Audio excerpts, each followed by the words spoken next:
Dnes je 8. marec, Medzinárodný deň žien.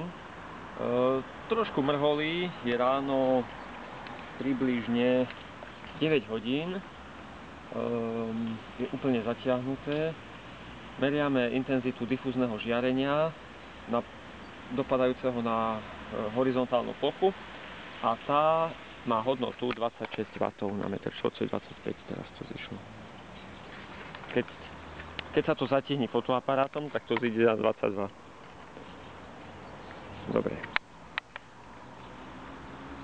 Čiže v zatiahnutý, alebo v priebehu takéhoto úplne zatiahnutého dňa, kedy ani netušíme, kde by slnko mohlo byť, tak sa pohybuje intenzita slnečného žiarenia len na takýchto nízkych hodnotách.